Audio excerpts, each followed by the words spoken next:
చూసాయి. అయితే ఆ వ్యక్తులకు సంబంధించినటువంటి ఫామ్ హౌస్లో లేకపోతే వారు నిర్వహించేటువంటి సంస్థలు వాటికి సంబంధించినటువంటి చిట్టా కూడా బయటకు వస్తుంది.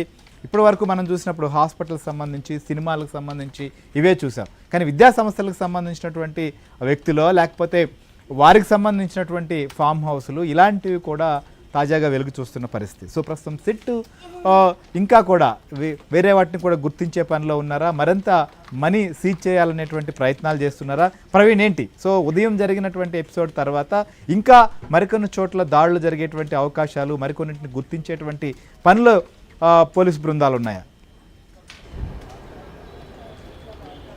ఏపీ లిక్కర్ స్కామ్లో మరొక కీలక మలుపు తిరిగిందని భావించాలి. ఈరోజు శంషాబాద్ సమీపంలోని ఫామ్ హౌస్లో దాదాపు 11 కోట్ల రూపాయలు నగదును కూడా సీజ్ చేసినటువంటి పరిస్థితి కనపడుతుంది. 11 కోట్ల రూపాయలు కూడా అంటే ఈ మద్యం ముడుపుల ద్వారా వచ్చినటువంటి నగదును అక్కడ డంప్ చేశారనేది ప్రస్తుతం ఏపీ సిట్ కూడా భావిస్తుంది. ప్రస్తుతం అయితే హైదరాబాద్లోనే ఇంకా సిట్ బృందాలు అయితే మాత్రం గాలింపు చర్యలు చేపడుతున్నాయి. ఎందుకంటే గడిచినటువంటి వారం 10 రోజులుగా సిట్ బృందాలు ఈ డెన్ల పైన, మరోవైపు మద్యం కుంభకోణం అంతా కూడా హైదరాబాద్ కేంద్రంగా నడిచిందని భావించి ఇక్కడ నిఘా పెట్టడం జరిగింది. ఈరోజు రేపు కూడా పూర్తి స్థాయిలో ఇక్కడ ఎక్కడెక్కడైతే అనుమానాలు ఉన్నాయో ఆ ప్రాంతాల్లో సోదాలు కొనసాగించేటువంటి అవకాశం అయితే కనబడుతుంది.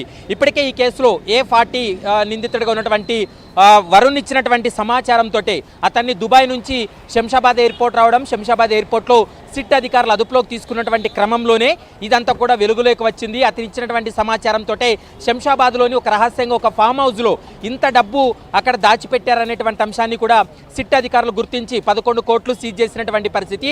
ఈరోజు మరికొన్ని ప్రాంతాల్లో కూడా సోదాలు చేసేటువంటి అవకాశం అయితే కనపడుతుంది. మొన్న మనం చూసాం భారతీ సిమెంట్తో పాటు దాదాపు 4 ప్రదేశాల్లో ఏకకాలంలో సోదాలు చేసి కొన్ని కీలకమైనటువంటి పత్రాలు కూడా సీజ్ చేసినటువంటి పరిస్థితి కనపడుతుంది. ముఖ్యంగా ఈ బాలాజీ గోవిందప్ప అనేటువంటి వ్యక్తి ద్వారా వరుణ్కు చేరితే వరుణ్ వాటన్నిటిని కూడా డెన్లకు చేరవేర్చాడనేటువంటి అనుమానాలకు తావిస్తుంది. ఎందుకంటే ఇప్పుడు ఈ 11 కోట్ల రూపాయలు సీజ్ అయిన తర్వాత ఇంకా చాలా ప్రాంతాల్లో ఈ నగదును కూడా దాచిపెట్టారనేటువంటి అనుమానాలు ఉండడంతో ప్రస్తుతం ఈరోజు రేపు కూడా ఏపీ సిట్ అధికారులు అయితే మాత్రం సోదాలు కొనసాగించేటువంటి అవకాశం అయితే కనపడుతుంది. ఇప్పటి వరకు మనం అనుకున్నట్లుగా అనేక సెన్సేషనల్ కేసులు ఉన్నాయి, అనేక అక్రమాస్తుల కేసులు కావచ్చు, ఎకనామికల్ అఫెన్సివ్ కేసులు కూడా దేశంలో చాలా నమోదైనటువంటి పరిస్థితులు ఉన్నాయి. కానీ 11 కోట్ల రూపాయలు ఒకేసారి 11 కోట్ల రూపాయలు కేసు ఇన్వెస్టిగేషన్లో భాగంగా సీజ్ చేయడం అనేది ఇది మొదటిసారిగా మనం భావించాల్సి ఉంటుంది. లిక్కర్ స్కామ్లో, ఏపీ లిక్కర్ స్కామ్లో ఒకే ప్రాంతంలోనే 11 కోట్ల రూపాయలు ఇప్పటి వరకు సీజ్ అయిందంటే ఇంకా ఎక్కడెక్కడ వీళ్ళు దాచిపెట్టారు, ఎక్కడెక్కడ వాటన్నిటిని కూడా డంప్ చేశారనేటువంటి అంశానికి సంబంధించి క్లారిటీ రావాల్సినటువంటి అవసరం ఉంటుంది. వరుణ్ని విచారిస్తే మరికొన్ని కీలక అంశాలు కూడా బయటపడేటువంటి అవకాశాలు అయితే స్పష్టంగా కనపడుతున్నాయి. హైదరాబాద్ కేంద్రంగా నడిచినటువంటి ఈ ఏపీ లిక్కర్ స్కామ్కి సంబంధించి అయితే మాత్రం మరికొన్ని సంచలనమైనటువంటి విషయాలు బయటపడేటువంటి అవకాశం ఉంటుంది. ప్రస్తుతం దాదాపు 4 బృందాలు అయితే మాత్రం హైదరాబాద్లోనే గాలిస్తున్నాయి. ఈరోజు సాయంత్రం రేపట్లోగా పూర్తి స్థాయిలో మరికొన్ని ప్రదేశాల్లో సోదాలు చేసేటువంటి అవకాశం అయితే కనపడుతుంది. ఇక వరుణ్ ద్వారా మిగిలినటువంటి నిందితులు ఎన్నిసార్లు కాంటాక్ట్లోకి వచ్చారు, ఎన్నిసార్లు కాంటాక్ట్ అయ్యారనేటువంటి అంశానికి సంబంధించి కూడా విచారణ కొనసాగిస్తున్నారు.